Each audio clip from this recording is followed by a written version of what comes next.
Kane, it's 1-0. We're fucking down. 13th in the championship. The takeover happened as I said it would. People will be. Oh, when have we got Leeds?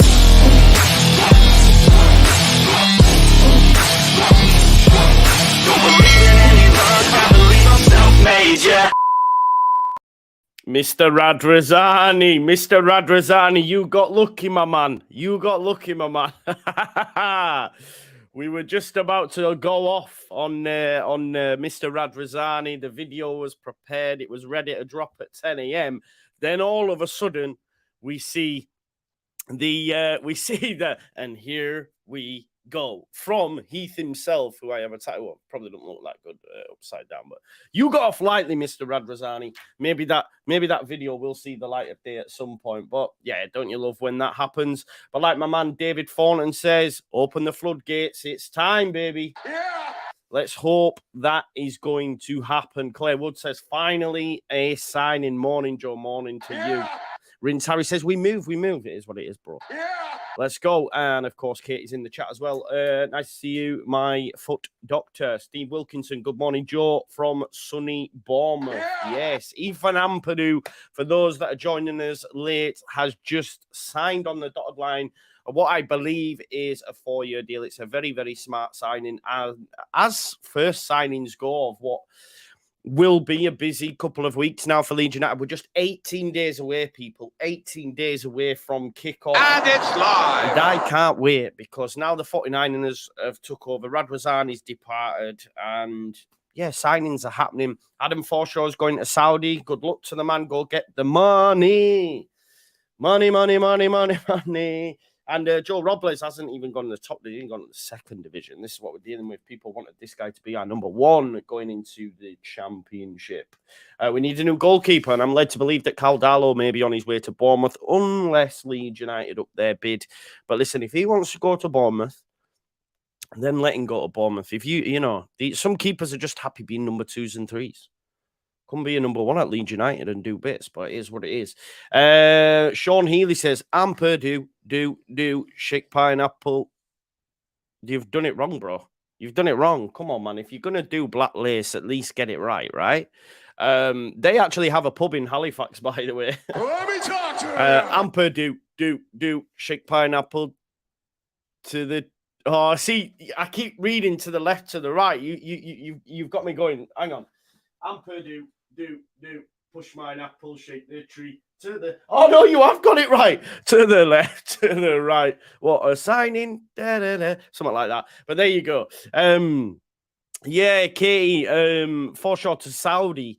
When did that happen? How have I missed that? Yeah, apparently so. We'll go through it. We'll go through it, Katie, as is always the case.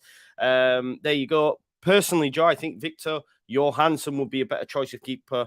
Hopefully we go half to him. Is that the guy from Rotherham? Yeah, I don't know much about him at all, mate. But maybe it's all gone quiet on the keeper Newbell to Stuttgart, hasn't it? So maybe that will... It's push pineapple, shake a tree to the left, to the right. Right, okay. El knows. Shall I tell you what El knows? Because he's an elder statesman. He's an elder statesman. Andrew McCoy said it's not happened yet. What, in terms of Forshaw or what? Yeah, Damar, I believe so. I don't know. Maybe I'm wrong. I don't know. Econs just said, Phil Hayes just said Leeds likely to focus on goalkeeper next. Darlow highly fancied. There you go then. So maybe they can throw all their eggs into that basket and start negotiating with what am I talking about here? With Newcastle. Let's have a look. Liam Towney says Ampadu is a Premier League talent who got lost in the constant shuffle at Chelsea. Lack of clarity around his best position didn't help. High character guy and should be a very good signing for Leeds. Couldn't have said it better myself. I think at the end of the day, we're going to play him in the number 6 role. We're going to play him in the deep line midfield role. We're going to get the best out of him. And yeah, here we go. Black Lace were terrible. Yeah, listen, bro, I never said they were good. I just remembered them. When I used to do like school discos and that, they were always the bangers, weren't they? Black Lace. What else was it? We're having a gang bang. We're having a ball. Do you remember that? Oh God! Do you know what? I always remember that scene from Rita, Sue, and Bob too when they're in the when they're in that pub and they're all doing it. We're having a gang bang. We're having a ball. We're having a gangbang against the wall. We'd like you to join us. It's part of the fun. Oh, a gangbang is the thing to do, but it takes more than one. Can you imagine that song in the charts right now? Like, what was going on back then? That film for a start, because my man basically was a wrong 'un, going to pick him up from a school in Bradford. Mental. But listen, it is what it is. That was then, this is now. It's not, but yeah, mad. That film just wouldn't be on now. That song just wouldn't hit the tunes. Can you imagine that? Number one in the charts. Welcome to Radio FM, and number one in the charts. It's We're Having a Gangbang. Like, it just wouldn't happen, would it? Mental. A great film. I think my favorite bit is the guy on the veranda where he's going, "Go on, Bob. You tell him." And he goes, "It's better than Match at Day, this." Brilliant. Listen, if people don't know about that film, get to know. Jack, look, of a younger generation, says, what are we on about here? This is a film called Rita Sue and Bob 2. Watch it. It's funny. Very funny, actually, in fact. But yeah, it's a different generation. I think if that was on today, it's just not happening, basically. Yeah, so let's talk about Ethan Ampadu. Let's that's what he says, yeah. Get him up Manningham Lane. Oh god, that's what he says, man. Get him up Manningham Lane. And you can imagine what happens up Manningham Lane. But there you go. We move. Yorkshire folk will know. Please don't frequent Manningham Lane. I don't even know. I don't even know if that's still a thing. But there. Right. Stop and move. Yes, I said this as well, Peter. I want Ethan Ampadu that broke on the scenes when he was 16 at Wales. I want Ethan Ampadu that got his first debut for Chelsea at 17. Just go back. Dylan says, bloody hell, my nan got me watching that, left me creasing. That's what I'm saying. My mum and my brothers and that got me watching that. It's mad. Yes, it's her from Benidorm. She's in it as a young actor, isn't she? Right, so this is the signing of Ethan Ampadu. You can see there, White Secure Wales International. And that's a mad thing, isn't it? This guy, at the age of just 22, by the way, 22, has caps for Wales, has played in Germany, has played for teams in Serie A, played for teams in the Premier League at the ripe old age of 22. It is mad, really, when you consider it. But Leeds are delighted to announce the signing of Ethan Ampadu in a permanent deal. No loans, no, buyback clauses. Yes, there is a sell-on clause, but he is now our player. And this becomes Ethan Ampadu's permanent home. That's what we want to hear, man. Yeah. And we are delighted to announce that signing. And the versatile defender who can also operate in midfield joins the club from Chelsea for an undisclosed fee. Hopefully, he's going to play in midfield. Joe Donahue did a brilliant article not too long ago where he said, first signing for Daniel Farke in each time his stints, transfer windows has always been a British base, number 6. Damar says, has he got a relegation release clause? Well, to be honest, he is like the Grim Reaper when it comes to relegations. He's got 3 on the spin. So let's hope that, he's going to break the curse. He's going to break the streak. You know what I mean? Undertaker vibes. He's going to defeat the streak. I don't have Undertaker's tune, unfortunately, but we can do this maybe. If you smell what the Rock is cooking. There we go. Guess who's back? I don't know why I did that one, but let me go. Let's talk about it. Let's talk about it. Let's continue to talk about it. Thank you, MGK. So the 22-year-old has penned a 4-year deal at Ellen Road running until the summer of 2027. Great long-term contract as well. Came through the ranks at Exeter. I believe they're getting some of the money as well. He made 13 appearances for the Grecans. I'm assuming it's Grecans. In the summer of 2017, he was snapped up by Premier League side Chelsea and went on to make his debut in the EFL Cup against Nottingham Forest in the September of the same year, which they won 4-0. 2 months later, at the age of 17, Ampadu made his full international debut for Wales against France. France are no mugs, are they? They're not a bad side. This is what I mean. He's 22 as well. Like, think about what you were doing at 22. This guy, over the past 4 seasons, has spent time away from Chelsea on loan. Firstly, with Leipzig in the Bundesliga. He then returned Sheffield United for featuring 25 times. And then in these last 2 campaigns, Ampadu has made 60 appearances in Serie A for Venezia and Spezia. This is where our man Andrea spotted him. This is why he brought him forward to the scouting report. I've done a YouTube short on that. Augusta says his preferred position. I don't know. I've read that, but if that's his preferred position, well, that's going to change. That's going to change. I believe he'll be playing in the 6, and so he should. Where does it say his preferred position? I think it says up here, the versatile defender who can also operate in midfield. That might be his, like, I don't know what it would say on, say, Wiki and stuff, but I think he'll be deployed in, in the deeper midfield role. But we'll see. We'll see. Whatever Farke's got for him. But based on what I've heard from people that know their shizzle, i.e., Andrea, i.e., Ethan Online, Joe Donahue, etc. These people that I looked to and said, you know what, these know ball much more than me. I'm just here for a vibes, man. I'm just Jesse Marsh of this content creation world, as much as that pains me to say it. But listen, all 49ers are winning.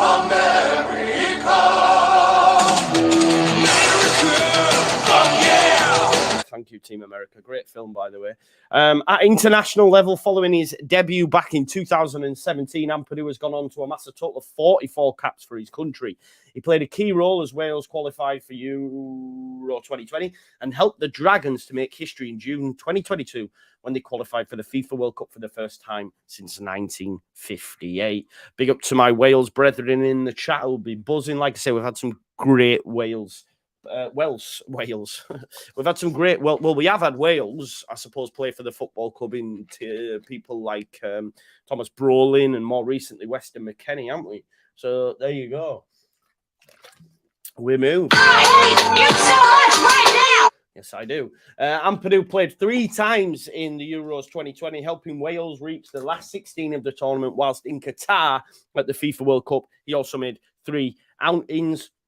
He becomes the club's first signing of the summer transfer window and could feature for the first team, either really, it both works, in Saturday's pre-season friendly with AS Monaco at the LNER Community Stadium in York. So there you go. That is the bit done together. All right. Okay. So Mark, he said, "Hey up, Joe," said in his first interview on Leeds YouTube, his preferred position was defense. Okay, I haven't seen that interview as of yet because, as you know, I was about to drop a video about Radrazani, and then I'm glad I got a WhatsApp off Dan Moylan actually, just asking me how I was getting on. Big up to Dan Moylan for supporting me, and again, I'll say it again, for helping me make the decision to go full time. And since then, it's been absolutely glorious. So much support, even with the super thanks, super chats, and in any way you can help support. It's amazing. So thank you. Very much. Yeah, Elle says John Charles and Speed to name 2 great Welsh players to come through the football club. Hopefully, Ethan Ampadu can even emulate 10% of their careers at Leeds United, and he's onto a winning start, isn't he? Let's be totally honest. But I think we're getting him at a great age, 22-year-old, having so much experience. But back to your point about him saying his preferred position was defence. Calvin Phillips' preferred position was probably higher up the pitch. Thomas Christensen at times had him playing as a 10. He was arriving late into the box, scoring goals and stuff. And Bielsa came in and went, no. You, sir, you are 6. And he was like, what?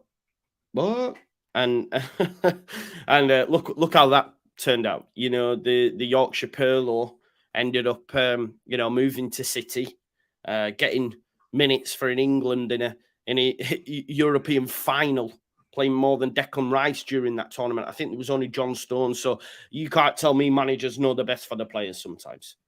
So even still, that might be his preferred position. And listen, he might play in defence. I hope not, though, because based on what people know of him, they say he's better to be deployed in that role. It is what it is. But it's like Jamie Carragher said, or whoever it was said it, no one bursts on the scene and say, I want to be the next Gary Neville, do they? Do you know what I mean? A lot of right-backs like Trent Alexander-Arnold, they start as right mids and then they get put back there. Do you know what I mean? So his preferred position might be in defence, but he might be getting told, yeah, that might be where you prefer to play. You know what I mean? End of the day, I'd like to see Megan Fox on a daily, but I can't even catch a date at the minute. So you know what I mean? It is what it is. Okay, so let's jump into Phil Hay's article, The Oracle, Mr. Sir Philip of Hay. Ethan Ampadu signs for Leeds, an aggressive move with hope he'll find a settled home. That's a key point in it. He's going to find a home now. He's been in Yorkshire previously. Dan James is with the squad as well. Listen, I've heard, and again, you know, there's no like clarification on this, just on the grapevine that apparently Leeds United could offer you know, players in a make weight for Joel Pirro. And I said, you know what? Send Dan James back. Send Dan James back to Swansea. There we go. So it was not that Ethan Ampadu was completely sidelined by Chelsea up until the end of last week when a bid for him arrived from Leeds. Chelsea had him down to go with them on tour to the USA as part of Pochettino's pre-season squad. The club travelled on Monday and Ampadu expected to have a seat on the plane. Listen, no disrespect to Ethan Ampadu. Chelsea are trying to, you know, push for that top 5 this season. You know, looking at players like Caicedo, he was going to struggle to get in the side. Yeah. But at Stamford Bridge, if truth be told, they no longer spoke about Ampadu as a major development project. He could fly to the States and Pochettino might use him there, but when it got down to brash tracks, the cut and thrust of Premier League football, there was no real chance of him playing. It's like, have you seen the latest at Man United? They've just signed Johnny Evans on a short-term deal so he can play in pre-season. So, you know, these things happening. They've gone out pre-season. There you go, get some minutes. Chelsea could see it. Ampadu could too. And Leeds' offer of $7 million up front with $3 million in add-ons was enough to generate a quick positive response from both. I think it's a great deal. It's a great deal, you know, $7 million. And how much is that performance-based? Is it appearances? You know, there's a number of you know, different ways that he might hit them. I'd assume they're pretty achievable. You know, I think Leeds United probably got some windfall from Calvin winning. I mean, imagine putting a treble clause in there. City would have lapped it up. Probably think, well, it might be out of our reach. But yeah, I think we'll get something in terms of money return on Calvin. So Chelsea, if we get promoted, we'll expect something. John F., what a great point. What a great point. 3 million less than Winks. 3 million less than Winks, which for me is a massive positive. What you've got to factor in as well, that in that deal, Leicester also sold Maddison for like 40 million and then had to pay 10 million for Winks. Bit of a mad one. What about Kamara? I guess just watch this space at this point. Paul Smith, photographer, says, was mentioned in the interview that Tyler Adams has said a lot of good things about the club. Sounds like he's staying. Well, they did actually spend time together when they were at RB Leipzig, which I didn't know until yesterday. So that's good, right? So he's worked with Tyler Adams previously.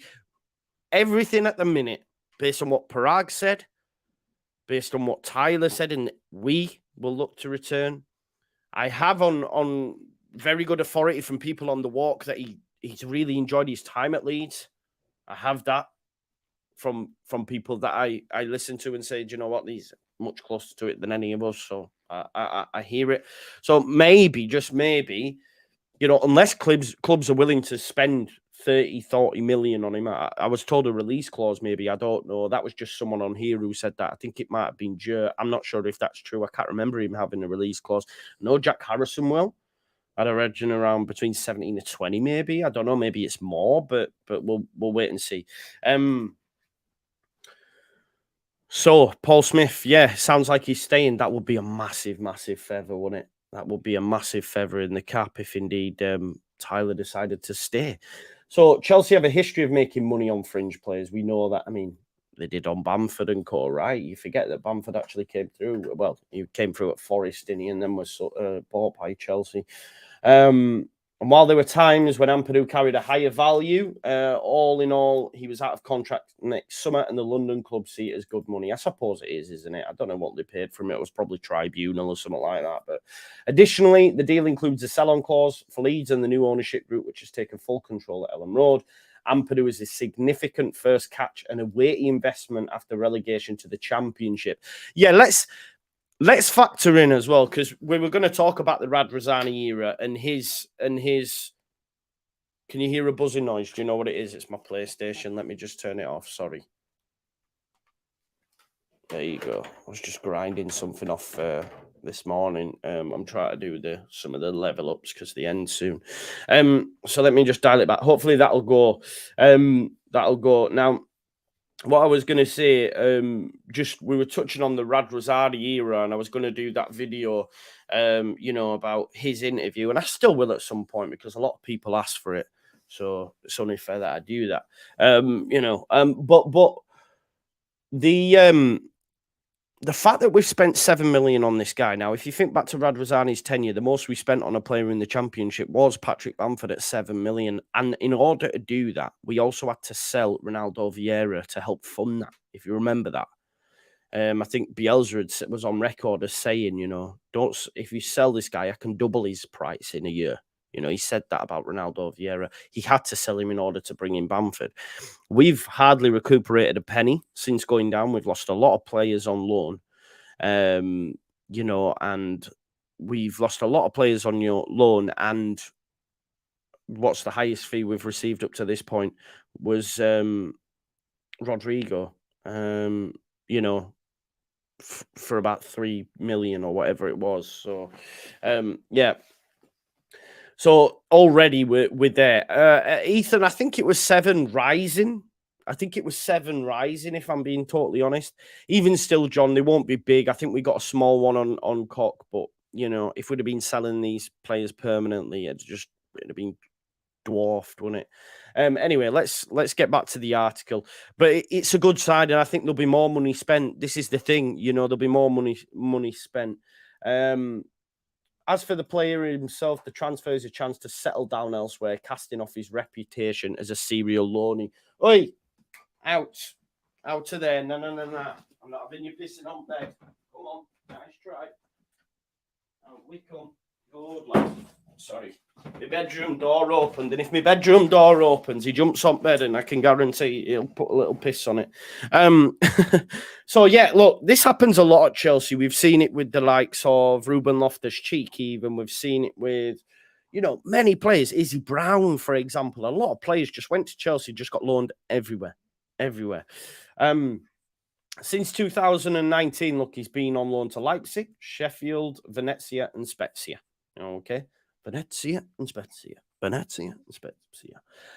Paying 7 million for Ampadu is the first sign of how 49ers Enterprises intends to go at this window. There are limits on how much the group can invest in the EFL due to profit and sustainability.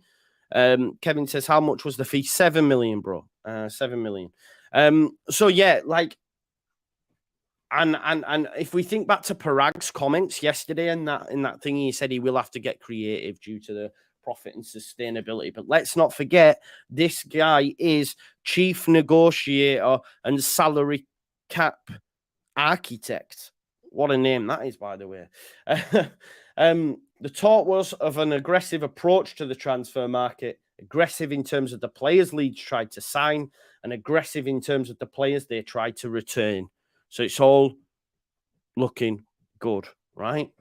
Ampadu represents a big splash in that case, that a 10 million agreement is a relatively sizable package in the Championship. That's the thing to remember as well. And that's your first signing. There's going to be more through the door. I love it. Yeah! The club for now are no longer in the business of breaking their transfer record by committing 30 million to a target like Rutter. Again, we would have talked about this, and I think Rutter's going to light it up in the Championship, by the way, but we'd have talked about this in that Radrazani interview. Ampadu's arrival is likely to switch attention to finding a new goalkeeper, with Newcastle United's Carl Darlow very high on the list of options. I'd like Carl Darlow. There's been a lot made about his error yesterday, but if you look at the pass out, I think Bruno Guimaraes should have done better with it personally. So Daniel Farke, Leeds' new coach, needed to see movement like this. He'll be happy. Look, already he's probably thinking, oh, damn, this is better than Norwich already. I spent between 7 and 10 million all in on one player. We've only just started. Look at my squad as well that I'm coming into. This notion that Norwich had an amazing squad before he came is just factually incorrect. But there you go. He was pragmatic when he took the job at Ellen Road in accepting that relegation A renegotiated buyout of Radrazani in a shorter than usual summer would complicate Leeds' recruitment. But his insistence on taking the title of manager was an indication of how big a part he wanted to play in shaping the first team squad. We know in the past he's been linked to Nat Phillips, and there's also chat about Ampadu as well, maybe in wanting him at Norwich. So it was no head coach setup in which players would be hoisted on him. Farke had the final say on signing Ampadu and spoke to him personally to convince him to join. Again, that's good. That players are willing to be on it, you know? Definitely. YouTube more on Connor show. They were talking about someone coming from Devon to Leeds and donating his shares prior to it out of respect. I don't know what that is. YouTube more, unfortunately. The agreement is that any targets Leeds go after will ultimately be dictated by Farke, obviously with the help of Hammond, and we've just brought in Greta Thunberg as well. So that's a positive. Ampadu crossing the line is proof that Leeds will have a level of financial clout in the EFL in spite of the strain demotion from the Premier League always causes. This is the thing. The rest of the Championship now will be put on notice in the respect of, Leeds United have lost all these players from the outside looking in, but now they're starting to make moves as well. Okay. In many ways, the past 24 hours have, after a period of inertia, good word, been typical of a club takeover. Let's have a look. The question for Farke, who tried to take Ampadu to Norwich in 2020, would be where precisely to use him. But that's good, isn't it? That he's liked him in the past and wanted to sign him. Whether to tap into his reputation for versatility or nail him down in one established position. Opinions on Ampadu's strengths have varied from manager to manager and from season to season, asking a player who grew up as a midfielder to adapt to a role in the centre of defence. At Chelsea, Conte liked Ampadu's attitude and aggression in his play, but on the few occasions when he used him was inclined to shift in between positions.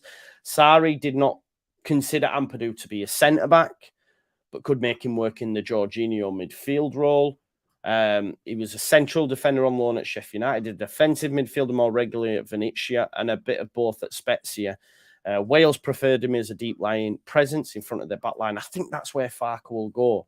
We'll have to wait and see, though. Perhaps where Farke will get most out of him, and it was where Ampadu was earmarked to feature when Norwich attempted to loan him 3 years ago. So that's where it looks like he'll play in front of that back four, which is good for me. Because like we say, he's brought through Oliver Skipp. United are still not certain if Tyler Adams will be with them beyond the end of the transfer window. And having allowed Mark Rocker to join Betis, the centre midfield is one area where places are there to be had, hence why we're potentially going after Kamara. While Farke is expected to focus on playing Ampadu there, he's believed to be keeping an open mind about using him as a defender in certain circumstances. The best of Ampadu has shown him to be comfortable on the ball. He's got a great pass as well. That's something to be said, both left and right.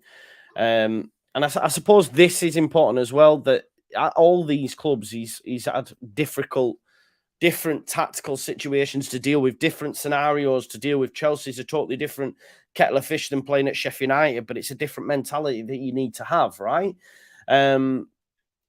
There you go. He signed 4 years with the option of a fifth to have a crack at promotion and embrace the league where Ampadu should have all the talent that he needs to flex his muscles and thrive. Leeds will want this transfer to help be the making of them and the making of him. Great article by Phil here. Thank you very much for that. And a great start to the transfer window. I'm absolutely over the moon. I think he's going to be a great signing for us. And I'm excited to see him on Saturday. Like, if you think, what day are we on today? Is it Wednesday? He's got more than enough time to be at a level to play on Saturday. I guess what's next now is waiting to see who else is going to come through the door. Who's going to come through the door? A lot out there saying that, we've got Glenn Kamara, we've got Emmanuel Dennis potentially. We have got Joel Pirro, could be one. No mention on the left back.